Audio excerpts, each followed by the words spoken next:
O mito de que um homem envelhece como um vinho. Vamos nessa. Se você é um cara jovem com dificuldade de namorar, já deve ter ouvido algumas dessas frases, provavelmente de algum criador de conteúdo por aí. Relaxa, você ainda é muito novo e não chegou no seu melhor momento. Todo mundo sabe que a maioria dos homens atinge o auge nos 30 anos e você vai ter sua chance no jogo de namoro quando chegar sua hora. Então você não precisa se preocupar com isso agora. Afinal, dizem que as mulheres envelhecem mal, como leite, enquanto os homens ficam melhores com o tempo, como um vinho. À primeira vista, ouvir essas coisas parece reconfortante e dá esperança para quem está com dificuldades. Mas infelizmente, esperança não é a mesma coisa que verdade.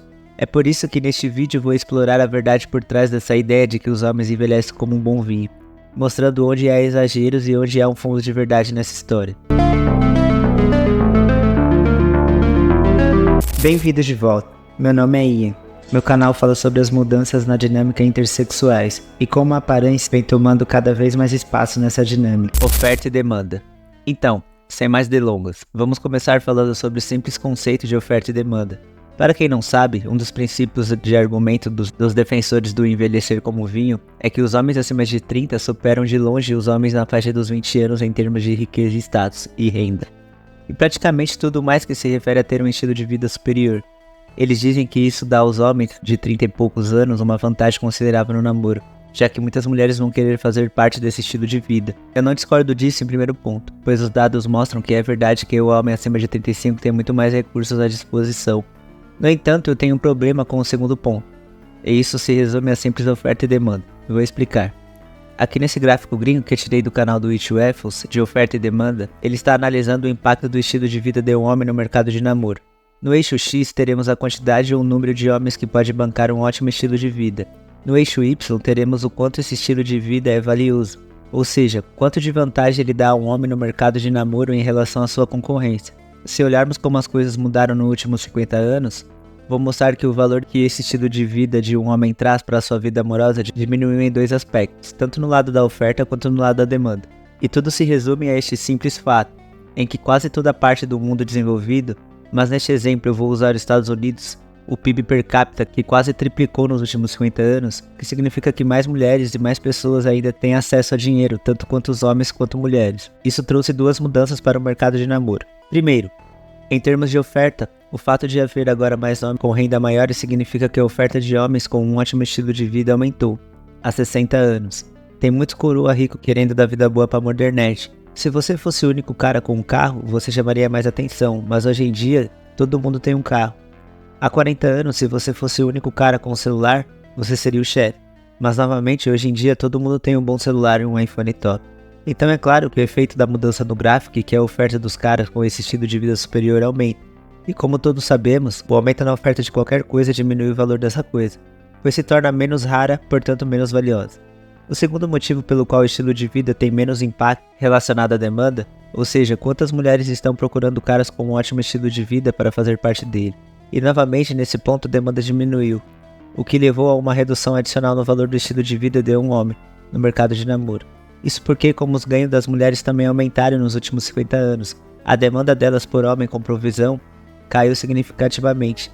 Antes, uma mulher colocaria grande ênfase em encontrar um homem com recursos, e o veria como um cara de alto valor, pois ele poderia sustentar uma família e manter a casa. Duas coisas que anteriormente seriam muito difíceis para uma mulher conseguir sozinha, mas claro, hoje em dia, isso não é mais necessário, porque uma mulher provavelmente terá meios de cuidar dessas coisas sozinha, seja por sua própria carreira, seja contando com o governo ou com os pais. Isso me leva ao meu primeiro ponto. Ao longo dos últimos 50 anos, a escolha dos homens com base no estilo de vida e nos recursos que podem oferecer mudou fundamentalmente em questão à necessidade para um mero extra desejável. Não estou dizendo que um ótimo estilo de vida não traga nenhum benefício para sua vida amorosa, mas é provável que uma mulher tenha outras prioridades em mente ao procurar um parceiro adequado, como a aparência, que acredito ser o fator mais importante no mercado de namoro atual. Porque, se trouxermos de volta no gráfico de oferta e demanda, desta vez está substituindo o número de caras atraentes no eixo X e a importância da aparência no eixo Y. O fato de que há mais homens do que nunca que são desleixados e os níveis de testosterona estão historicamente baixos, levou a uma redução na oferta de homens atraentes. Este estudo dos Estados Unidos descobriu que os níveis de testosterona entre os homens estão caindo 1% a cada ano. Enfim, isso destaca uma diminuição na oferta. No lado da demanda, desta introdução de aplicativos de mídia social como o Instagram e o TikTok, Nunca houve uma maior ênfase que as mulheres colocam no aparência, pois elas querem garantir que seu parceiro pareça ótimo online. Já disse isso antes e vou repetir. O Instagram não mostra como a personalidade de um namorado é ótima, mas mostra o quão atraente ele é, quão alto ele é, o quão magro ele é, quão grandes são seus músculos. Em 2024, a imagem é tudo, o que significa que a demanda por homens bonitos aumentou, portanto sua importância também.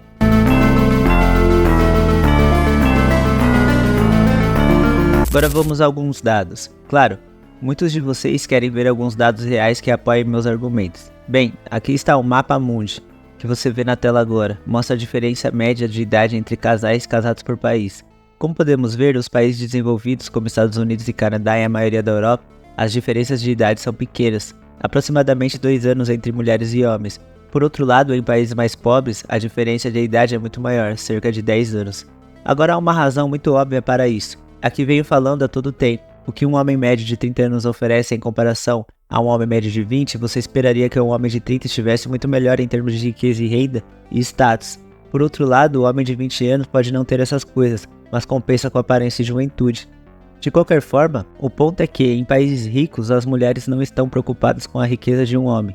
Então elas tendem a escolher homens mais próximos da idade delas. Já em países pobres, a prioridade das mulheres é encontrar um homem com recursos, e a melhor opção para isso é namorar homens mais velhos, os coroas pios, geralmente na faixa de 30 anos. É por isso que eu discordo da ideia de que os homens envelhecem como um vinho. Esse é um conceito simplesmente desatualizado, e qualquer criador de conteúdo que ainda diz que a riqueza e estilo de vida são tudo, não está acompanhando os tempos.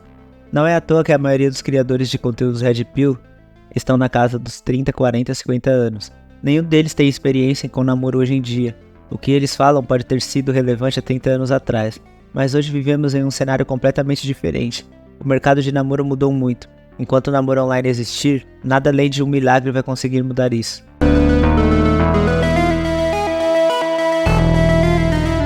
Estilo de vida versus ser apenas um provedor. Algumas semanas atrás assisti um vídeo de um criador de conteúdo chamado First Man, cujo canal é todo baseado na ideia do estilo de vida leva à atração.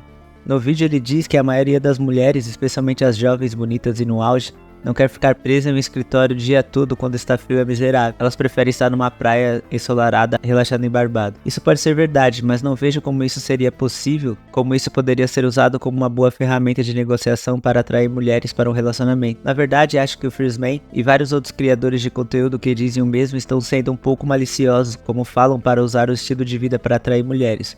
É consenso que usar o dinheiro como isca é ruim. Na maioria das vezes só atrai interesseiras. Tanto homens com mentalidade Black Pill quanto os Red Pill concordam com isso. No entanto, quando o Chris fala sobre proporcionar um estilo de vida, ele apresenta isso de uma maneira que parece segura e capaz de atrair mulheres genuínas, que não são interesseiras. Mas eu acho que isso não faz sentido, porque, por exemplo, se você como homem tem uma conta no Instagram e Tinder, onde o seu perfil inteiro mostra que você vai a férias luxuosas, usa roupas de grifes, relógios caros e dirige carros rápidos, não consigo deixar de pensar que isso é um imã de mulheres interesseiras. Muitos desses criadores de conteúdo colocam essas coisas sob rótulos de estilo de vida, mas na essência isso é apenas uma forma disfarçada de ser um provedor. Já mostrei esse TikTok em um vídeo anterior, mas ele resume perfeitamente o que estou dizendo.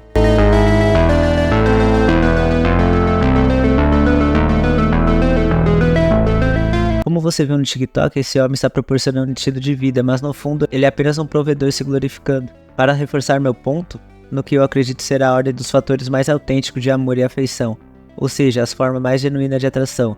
No topo temos a personalidade e a aparência, depois vem status seguido de estilo de vida e por último dinheiro. Se eu fosse um cara procurando um relacionamento, preferiria muito mais uma garota que realmente me achasse fisicamente atraente e admira minha personalidade. Em contraste, se eu tivesse em um relacionamento com uma mulher, principalmente porque estou proporcionando a ela um estilo de vida alto, acho que eu nunca conseguiria me livrar da sensação de que estou sendo usado. E eu também saberia no fundo que se eu perdesse esse estilo de vida, ela iria embora sem hesitação. Enfim, a conclusão é que, quando os caras usam o argumento do estilo de vida para atrair mulheres, acho que é extremamente difícil, se não impossível, transmitir valor sem ao mesmo tempo parecer um hotel aberto para interesseira. Parecer que você está de braços abertos para muitas interesseiras.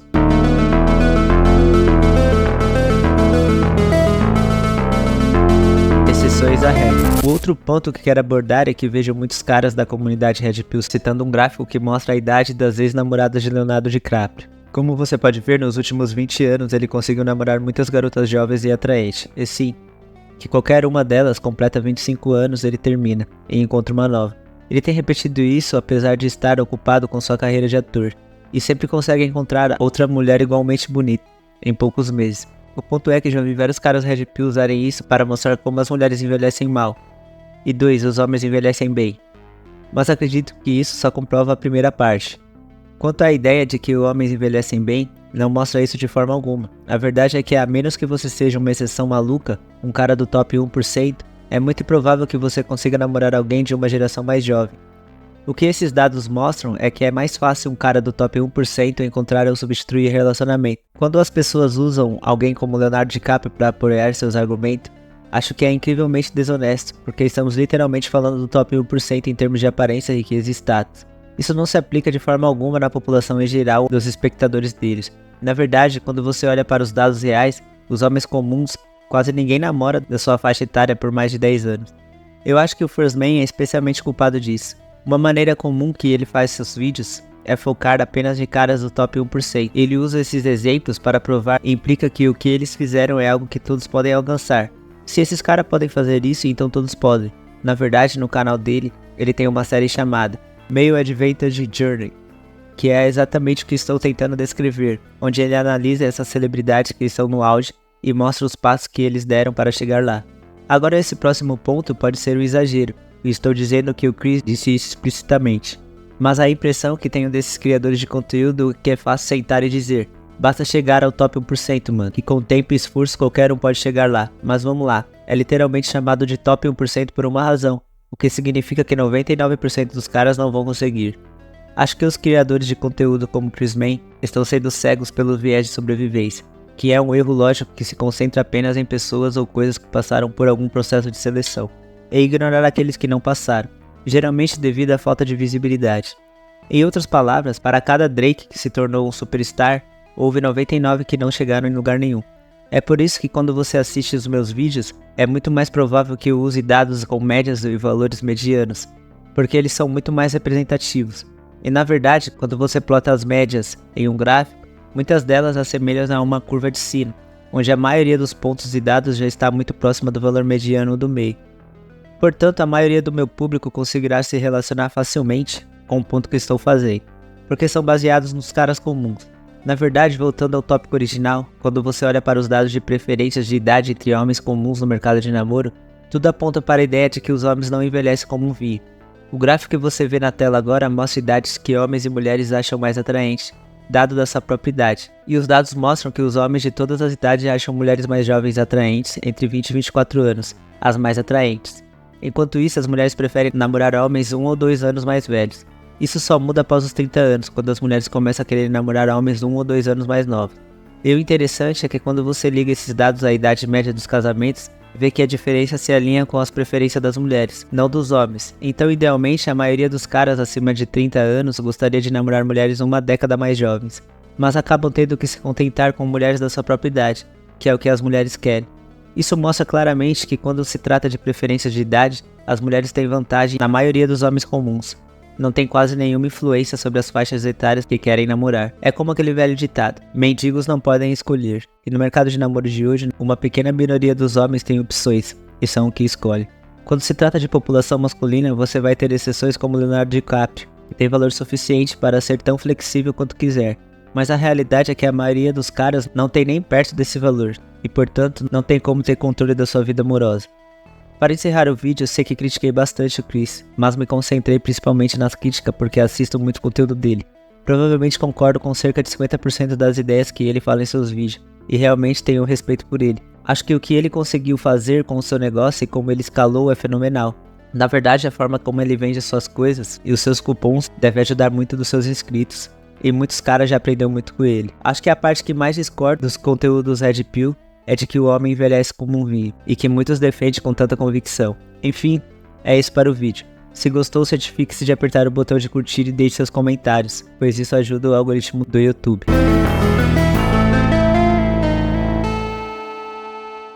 Considere adquirir meu serviço de análise facial. Usa um método muito eficiente e técnico, com muitos detalhes, e com 3 categorias de preço bastante acessíveis. Vai até a descrição do canal e acesse o link Avaliação Facial. Lá você vai ser direcionado ao meu site. Esses links também estão na descrição dos vídeos.